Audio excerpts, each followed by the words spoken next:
Mabuse. Docteur Mabuse. Bonjour Charles. Franck, bonjour. Chers amis, bonjour.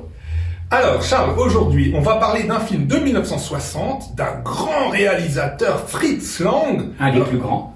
Un des plus grands, ouais, un prestigieux réalisateur. Là, il revient sur le thème du Docteur Mabuse, donc on est en 1960, et cette fois-ci, le titre, c'est... Le diabolique Docteur Mabuse, en allemand, plus intéressant, Die Tausend Augen des Dr. Mabuse, les 1000 yeux du Docteur Mabuse, qu'on voit dans le générique d'ailleurs. Il revient donc à ce personnage dont il a déjà utilisé la thématique dans 2 films muets, Mabuse le joueur, etc. Et en 1932, le testament du docteur Mabuse. Alors, il faut savoir que Fritz Lang a quitté l'Allemagne pour des raisons qu'on peut comprendre. Oui, c'était à l'époque de la guerre. Donc... Oui. Et au milieu des années 50, le producteur allemand Arthur Brauner, une espèce de producteur à la hollywoodienne, à Hollywood, lui demande, tout comme à Robert Siodmak, de revenir faire des films en Allemagne. Siodmak accepte, il va faire un excellent film, les SS frappent la nuit, et Lang accepte aussi, et il fera ses 3 derniers films en Allemagne, le Diptyque, le Tigre du Bengale, le Tombeau hindou, film d'aventure qui est également un remake, et ce Docteur Mabuse de 1960, à distribution internationale. Ouais. Mais c'est bien un film allemand qui a eu un succès considérable en Allemagne, qui a engendré des suites plus ou moins réussies, mais pas indignes. L'invisible Docteur Mabuse, Mabuse attaque Scotland Yard, etc. D'accord. Donc l'histoire... Alors bon, on pourrait penser que, encore une fois, on revient sur le personnage de Mabuse, mais non, déjà là, il y a une petite... Alors quoi, c'est pas une escroquerie, mais bon, Mabuse n'est pas dans le film. Voilà, non, il n'est pas dans le film. Donc il est cité à un moment. Les 1000 yeux du docteur Mabuse, bon voilà, il y a pas. Donc c'est l'histoire, en fait, on va dire, d'un milliardaire qui vient passer un séjour dans un hôtel, et il voit sur le rebord de la fenêtre voisine une femme qui veut se suicider. Oui. Donc il va l'aider, voilà, il va trouver les arguments pour qu'elle ne saute pas, et puis il va la prendre avec lui dans sa chambre pour avoir une petite conversation. Là, il se rend compte qu'elle a des problèmes, on va dire, avec son mari, et il va tomber amoureux d'elle, et il va y avoir une ébauche d'histoire d'amour, mais le mari va revenir dans l'hôtel, et là, ça va mal se passer. Alors c'est une des parties de l'histoire, parce qu'il y a encore d'autres, on va dire, d'autres arborescences, c'est un petit peu compliqué, mais grosso modo le personnage principal c'est donc cet Américain, oui. Donc il est joué par un Américain. Par un Hollandais, non, Peter Van Eyck, qui ne s'est pas du tout entendu avec Fritz Lang. Tu disais hors présentation que la distribution n'est pas extraordinaire. C'est vrai qu'il y a eu une mésentente avec cet acteur qui... c'est un acteur, il a fait une carrière internationale. Il a joué dans Dossier secret d'Orson Welles. Il a souvent joué des méchants. Et l'actrice, c'est une Britannique, c'est Dawn Adams, qu'on a vu chez Otto Preminger, Clarence Brown, etc. Le vicomte de Bragelonne aussi, en Italie, également carrière internationale. Ce ne sont pas des stars, mais ce sont des acteurs qui étaient assez connus à l'époque. Ouais, donc le film, moi je dois dire que je m'attendais à quelque chose de vraiment très haut. Je suis un fan absolu de M. le Maudit, et j'ai toujours trouvé que dans les premiers films de Fritz Lang, qui avait un art de l'ellipse, qu'il maîtrisait quand même, qu'il était très dans l'expressionnisme de la lumière, qu'il était très engagé dans son point de vue cinématographique. Et là, je trouve que la première partie du film, on va dire pratiquement les 3/4 du film, on est quand même dans quelque chose qui est assez convenu, où finalement l'histoire c'est un peu du déjà vu. On a l'organisme mondial du mal contre une personne qui va se retrouver un petit peu manipulée, et à la fin il va y avoir des rebondissements. Alors sur les rebondissements, effectivement, c'est un film qui est assez génial, parce que vers la fin du film on commence à découvrir que les personnes ne sont pas du tout celles qu'on croit. Oui, bon... Je suis assez d'accord avec toi, même si moi je trouve le scénario très intéressant et que moi le film m'emballe. Il m'emballe de A à Z. Mais bon, par contre, là où je trouve que c'est extraordinaire, c'est sur le voyeurisme. C'est-à-dire sur cette théorie de cet hôtel, puisque l'importance du film c'est dans un hôtel. Un hôtel qui est bourré de caméras, de la cave au grenier, dans les ascenseurs, etc. Alors vous allez me dire, mais c'est banal ça, oui, mais on est en 1960.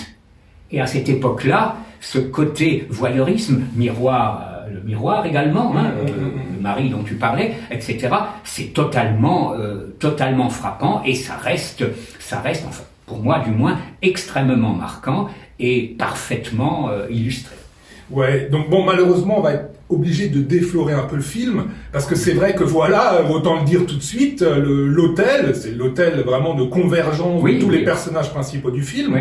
Il se trouve qu'il est sous la botte de, non pas le docteur Mabuse, parce que comme dit, lui, il est mort, mais bon, c'est quelqu'un qui se prétend successeur de Mabuse, on va dire. Quoi. Un héritier. Un héritier de Mabuse. Voilà. Et donc, Charles, je te rejoins, mais 100% quand tu dis que le film est complètement novateur avec cet aspect voyeuriste, le fait de poser des caméras, d'avoir une espèce de salle où on peut contrôler tout l'hôtel. Oui. Ça, c'est absolument génial. Il est novateur pour ça. Je trouve ça absolument fantastique. Par contre, ça n'est absolument pas développé. À aucun moment, on joue sur ce suspense absolument génial de savoir que les personnages sont espionnés et qu'en même temps, ils sont complètement manipulés. Malheureusement, on découvre par des plans très brefs que tout d'un coup, voilà, on voit un plan de 2 secondes où on voit quelqu'un qui est en train de manipuler des caméras. On comprend qu'il y a des caméras, mais il n'y a aucune interaction entre le personnage qui suit les autres avec ses caméras et les protagonistes. Donc ça, vraiment, je trouve que c'est complètement sous-exploité.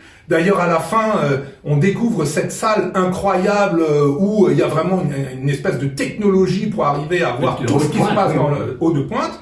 Et finalement, cette salle, elle va se transformer en quoi? Elle va se transformer en salle où on va mettre 2 prisonniers dedans, on va les laisser dedans et hop, le faux docteur Mabuse va partir. Donc je trouve ça complètement aberrant qu'avoir une idée aussi géniale d'utiliser une technologie complètement novatrice et d'en faire finalement quelque chose qui est laissé comme ça, mais complètement sous-exploité, Charles. Alors Arthur Brauner, qui est le producteur, c'est un producteur de films de série B. Il faut bien le savoir. Bah tu fais bien de le dire, Charles, parce que je n'osais pas le dire, mais pour moi, le film fait série B. Voilà. Quoi, Mais Le Tigre du Bengale et Le Tombeau Indien. Mais j'étais extrêmement déçu aussi des deux. Donc en fait, mais moi, contrairement à toi, je trouve que ça c'est la réussite du film. C'est-à-dire c'est un film qui est à la fois de la série B et que les grands critiques, disons, intellectuels vont louer et apprécier. Parce que à partir d'une histoire, effectivement, qui n'est pas d'une originalité à tout casser, il arrive à créer une ambiance et à toujours intéresser. Ouais, moi je trouve que le film, à un moment comme ça, commence à devenir intéressant parce que à un moment le film s'emballe et tout d'un coup il y a vraiment de l'action. Alors que pendant le tout début du film, bon ben ça discute, ça blablate, les dialogues sont pas super intéressants. Techniquement, il y a pas de point de vue, il y a pas de mise en scène vraiment extraordinaire. Donc le film est plat au niveau de la lumière aussi. C'est un peu décevant quand on voit qu'il vient de l'expressionnisme et qu'il était capable de nous jouer une lumière extraordinaire. Là, la lumière est complètement banale. Au début, on a un meurtre, comme dit, ça commence fort, mais le meurtre est tourné 3 plans, paf, et c'est terminé. Donc il y a même pas. Hitchcock parlait toujours cette fameuse son anecdote sur le suspense en disant voilà, si on est dans un bureau et qu'on sait qu'il y a une bombe sous le bureau et qu'on voit l'horloge qui tourne, hop, le suspense est installé. Et ben là non, il y a pas de recherche comme ça, il n'y a pas d'effet à la Hitchcock, c'est simplement à la fin, et là je te rejoins 100% Charles, c'est que la fin est vraiment superbe, parce que quand on commence à comprendre que tel personnage n'était pas du tout la personne qu'on croyait, et que ce qui est valable pour une personne, c'est valable pour 10 personnes, ah là oui, la fin on prend notre pied. Non mais je te rejoins assez sur ce que tu dis, même les aspects que tu dis négatifs, mais pour moi c'est pas un problème, pour moi ce film est jouissif. Il n'y en a pas 50 des films jouissifs dans ma DVD-thèque ou dans ma cinémathèque, il est vraiment jouissif, comme Basic Instinct, ça n'a aucun rapport. Mais ce que tu dis est tout à fait intéressant. Un mot sur l'acteur, peut-être, qui joue Mabuse, c'est Wolfgang Preiss, qui est donc déguisé en Dr Cornelius aussi, très belle scène de l'hypnotisme.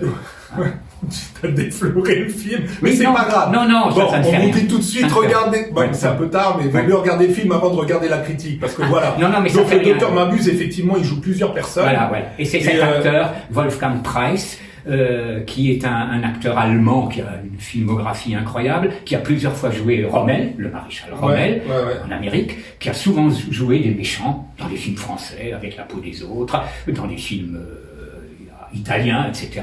Et qui jouera Mabuse dans tous les, j'allais dire, ersatz presque, qui suivront.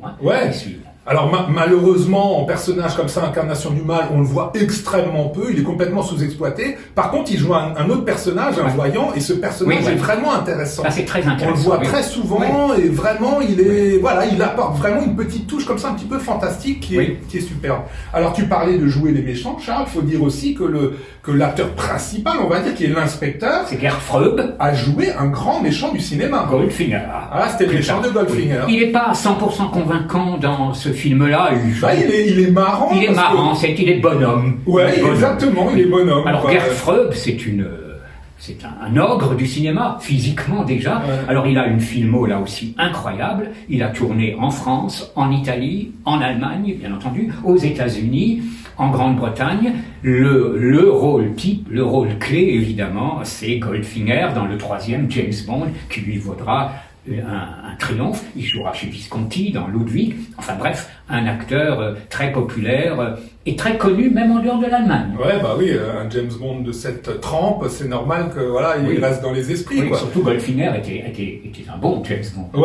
En plus, Donc voilà, lui, on peut dire que c'est le personnage principal. Il est des fois, on se demande, moi je sais qu'à un moment il joue une scène comme ça, il fait des espèces de grimaces et je suis à la limite de pouffer de rire, mais c'est un petit peu son personnage, il est un personnage comme ça un peu pas pince sans rire, mais qui apporte une espèce d'humour, avec une femme assez sinistre. Sa femme est assez sinistre, il y a une séquence avec ça. On se demande d'ailleurs ce qu'elle fait à un moment comme ça, elle participe à une scène, on ne comprend pas trop pourquoi. Alors il faut savoir, pour revenir, donc Fritz Lang, un génie du cinéma, le cinéma muet allemand, c'est sans doute le plus fort du monde, et Fritz Lang, avec Murnau, en est son artisan principal. Fritz Lang, ce sera un très grand metteur en scène du parlant, évidemment aime le maudit, de très nombreux films aux États-Unis. Peut-être le plus beau film sur l'enfance, Les Contrebandiers de Moonfleet, peu apprécié d'ailleurs par Lang lui-même, car censuré par la métro, enfin coupé. Et puis là, on est vraiment en fin de carrière, il commence à perdre la vue. Il faut savoir que Fritz Lang deviendra aveugle, et c'est son dernier film. On pourra néanmoins encore le voir, mais comme acteur dans Le Mépris de Godard. Il joue son propre rôle. Son propre rôle, un type qui veut tourner l'Odyssée, et il paraît, selon la légende, qu'il était persuadé qu'après avoir tourné, on allait lui donner lui proposer le tournage de l'Odyssée. Alors, je ne sais pas si c'est fake news. Elle est grosse. Elle est grosse, oui. En tout cas, un monstre du cinéma qui a souvent traité des thèmes forts, la peine de mort, la violence dans la société. Oui, c'est ça. Il était en avant. C'est ce que je trouve tellement puissant dans M. le Maudit et qui n'est pas du tout présent dans ce film, c'est que vraiment il y a des engagements politiques. Et là, on a vraiment l'impression que son séjour aux États-Unis, il est appris un petit peu à utiliser certaines ficelles. Moi, je reste encore une fois convaincu qu'on est dans le divertissement, là. Exactement, Charles. Voilà, dans le divertissement, alors comme dit, et pour moi ça fonctionne, je pense que pour beaucoup ça fonctionne, les avis sont d'ailleurs assez partagés. Il y a un livre très connu d'une femme dont j'ai oublié le nom sur Fritz Lang, qui est très élogieuse sur ce film. D'autres, au contraire, diront, oui, de la série B, il n'a plus, disons, non pas toute sa tête, quand même pas, mais il n'a plus la force, la virulence qu'il avait encore, même dans les années 50, au début des États-Unis, avec un film comme Règlement de compte, où un flic dont la femme a été tuée va se venger, qui reste, Glenn Ford, très très fort. On attend votre avis pour nous départager. Pour une fois, on est généralement 90% d'accord. Il arrive des fois, on est des petites divergences. Laissez vos commentaires. Quoique les divergences, je suis assez d'accord avec toi. Moi, je parlais du plaisir personnel que ça apporte. Non, mais on est dans le subjectif. On est dans le subjectif. Objectivement, tu reconnais, Charles, qu'on n'est pas dans les summums du 7e art. Maintenant, subjectivement, est-ce que vous avez adoré ce film? Laissez-nous un petit mot. Un petit mot avec ce diabolique docteur Mabuse. Je voudrais juste encore dire un mot sur l'acteur Reinhard Kolderhof, qui joue le Pied-Beau, qui est le mari de Don Adams, qui est aussi un acteur allemand à figure. Alors, il a fait presque que les nazis. Il est dans les damnés de Visconti, où il participe à la nuit des longs couteaux. Il a énormément joué ce genre de personnage, soit bonhomme dans Le Mur de l'Atlantique, soit d'une cruauté absolue chez Claude Autant-Lara dans Le Franciscain de Bourges, où il torture. Donc un acteur vraiment aphysique, à gueule. Allez chez Mabuse et on n'en abuse pas quand même. À bientôt.